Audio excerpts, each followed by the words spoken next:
Sorry,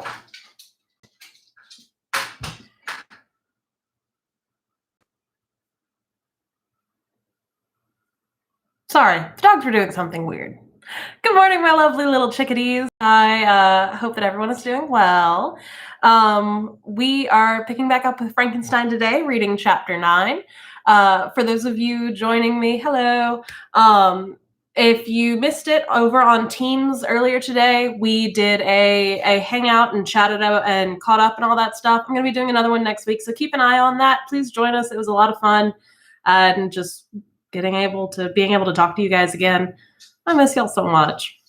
Anyways, we're picking up with Frankenstein. We're on chapter 9. Victor and his family have gone to be in the mountains and enjoy the scenery and try to get over the horrific death of his youngest brother, which, by the way, again, remember, Victor knows that the monster killed his brother. But he let Justine get blamed for it anyways and didn't say anything because it might make him sound crazy if he said, yeah, I created a giant monster out of body parts and then brought it to life and then it killed my brother. So Vic's not doing so hot. The next day, contrary to the prognostications of our guides, was fine, although clouded. We visited the source of the Everion. Yeah. Again, I'm bad at pronouncing words that are not, I'm sorry. It's so bad. And rode about the valley until evening. These sublime and magnificent scenes afforded me the greatest consolation that I was capable of receiving. They elated me from all the littleness of feeling, and although they did not remove my grief, they subdued it and tranquilized it. In some degree, also, they diverted my mind from the thoughts of which it had brooded for the past month. I returned in the evening, fatigued but less unhappy, and conversed with my family with more cheerfulness than had been my custom for some time. My father was pleased, and Elizabeth overjoyed. "My dear cousin," said she, "you see what happiness you diffuse when you are happy. Do not relapse again." Jesus, that was a sentence. The following morning, the rain poured down in torrents, and thick mists hid the summits of the mountains. I rose early, but felt unusually melancholy. The rain depressed me, my old feelings recurred, and I was miserable. I knew how disappointed my father would be at this sudden change, and I wished to avoid him until I had recovered myself so far as to be enabled to conceal those feelings that overpowered me. I knew that they would remain that day at the inn, and as I had ever inured myself to rain, moisture, and cold, I resolved to go along to the summit of Mont Avert. I remember the effects that view of the tremendous and ever-moving glacier had produced upon my mind when I first saw it. It had then filled me with sublime ecstasy and gave wings to the soul and allowed it to soar from the obscure world to light and joy. The sight of the awful and majestic in nature had indeed always had the effect of solemnizing my mind and causing me to forget the passing cares of life. I determined to go alone, for I was well acquainted with the path, and the presence of another would destroy the solitary grandeur of the scene. The ascent is precipitous, but the path is cut into continual and short windings, which enable you to surmount the perpendicularity of the mountain. It is a scene terrifically desolate. In 1,000 spots, the traces of the winter avalanche may be perceived, where trees lie broken and strewn on the ground, some entirely destroyed, others bent, leaning upon the jutting rocks of the mountain, or transversely upon other trees. The path, as you ascend higher, is intersected by ravines of snow, down which stones continually roll from above. One of them is particularly dangerous, as the slightest sound, such as even speaking in a loud voice, produces a concussion of air sufficient to draw destruction upon the head of the speaker. The pines are not tall or luxuriant, but they are somber and add an air of severity to the scene. I looked on the valley beneath. Vast mists were rising from rivers which ran through it, and curling in thick wreaths above the opposite mountains, whose summits were hid in uniform clouds, while rain poured from the dark sky, and added to the melancholy impression I received from the objects around me. Alas, why does man boast of sensibilities superior to those apparent in the brute? It only renders them more necessary beings. If our impulses were confined to hunger, thirst, and desire, we might be nearly free. But now we are moved with every wind that blows, and a chance word that may convey to us. We rest, a dream has power to poison sleep. We rise, one wandering thought pollutes the day.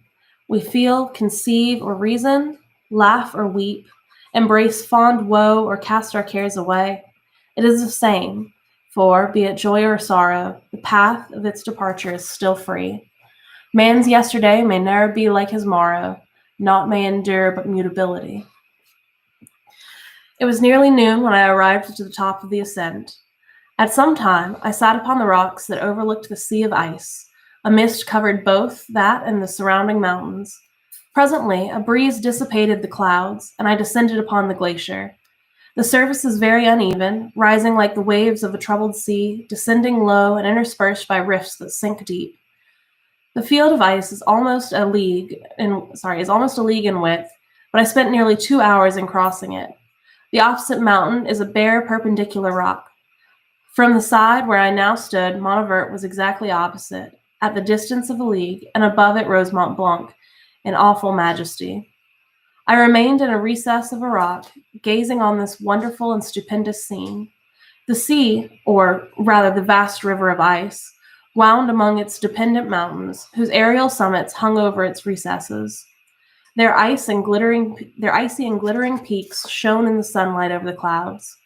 My heart, which I was before sorrowful, now swelling with something like joy, I exclaimed, "Wandering spirits, if ye indeed wander, do not rest in your narrow beds. Allow me this faint happiness, or take me as your companion away from the joys of life." As I said this, I suddenly beheld the figure of a man, at some distance, advancing towards me with superhuman speed. He bounded over the crevices in the ice, among which I had walked with caution. His stature also, as he approached, seemed to exceed that of a man. I was troubled.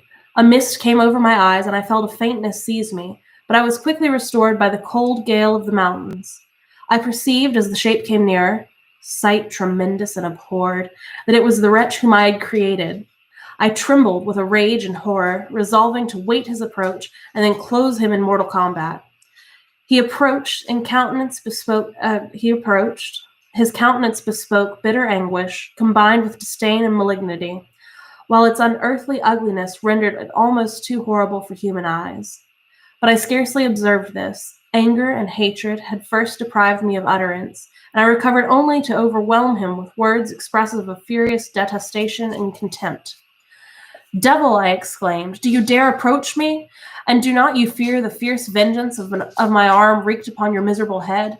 Begone, vile insect, or rather stay, that I may trample you to dust. And oh that I could, with the extinction of your miserable existence, restore those victims whom you have so diabolically murdered." "I expected this reception," said the demon. "All men hate the wretched. How then must I be hated, who am so miserable beyond all living things? Yet you, my creator, detest and spurn me, thy creature, to whom thou art bound by ties only dissoluble by the annihilation of one of us. You propose to kill me. How dare you sport thus with life? Do your duty towards me, and I will do mine towards you and the rest of mankind. If you will comply with my conditions, I will leave them and you at peace. But if you refuse, I will glut the maw of death until it be satiated with the blood of your remaining friends. Abhorred monster, fiend that thou art, the tortures of hell are too mild a vengeance for thy crimes. Wretched devil, you reproach me with your creation. Come on, then, that I may extinguish the spark of light which I so negligently bestowed." My rage was without bounds. I sprang on him, impelled by all the feelings which can arm one being against the existence of another. He easily eluded me and said, "Be calm. I entreat you to hear me before you give vent to your hatred on my devoted head. Have I not suffered enough that you seek to increase my misery? Life, although it may be only an accumulation of anguish, is dear to me, and I will defend it. Remember, thou hast made me more powerful than thyself. My height is superior to thine, my joints more supple, but I will not be tempted to set myself in opposition to thee.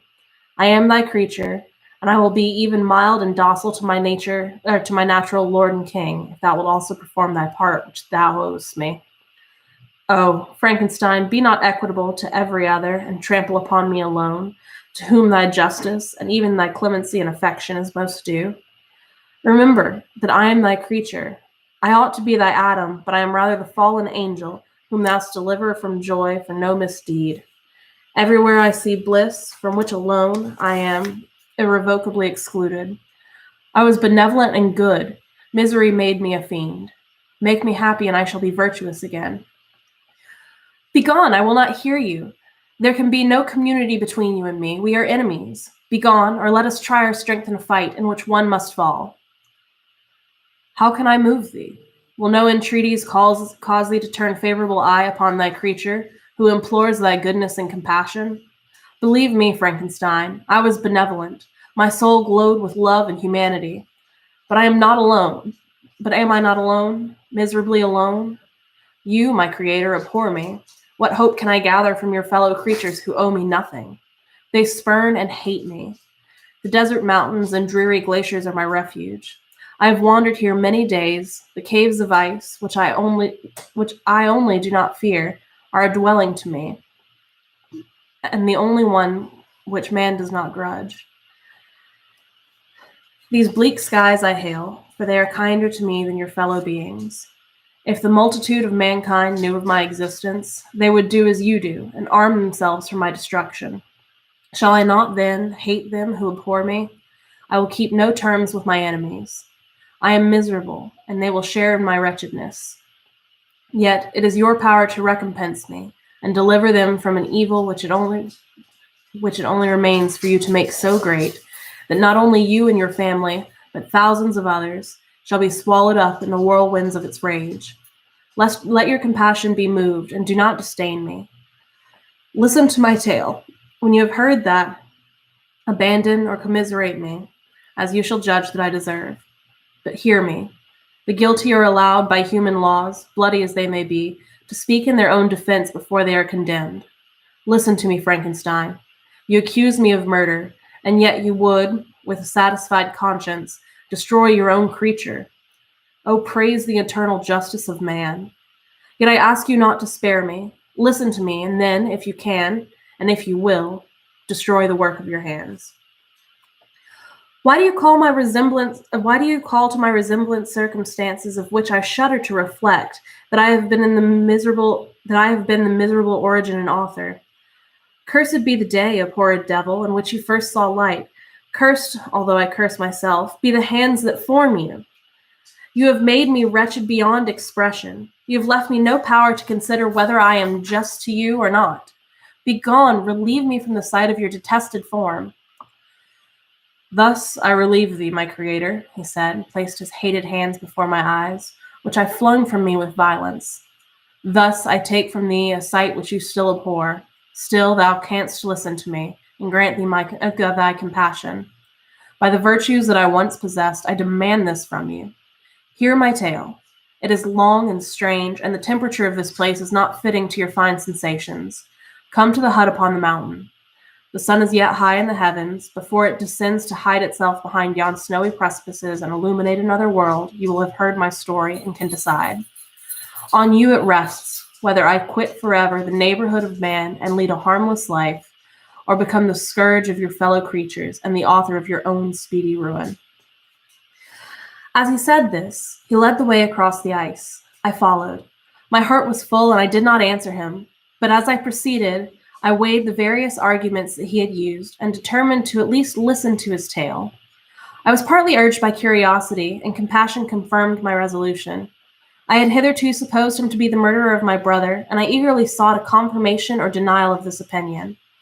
For the first time, also, I felt what the duties of a creator towards his creature were, and that I ought to render him happy before I complained of his wickedness. These motives urged me to comply with his demand. We crossed the ice, therefore, and ascended to the opposite rock. The air was cold, and the rain again began to descend. We entered the hut, the fiend with an air of exultation, I with a heavy heart and depressed spirits.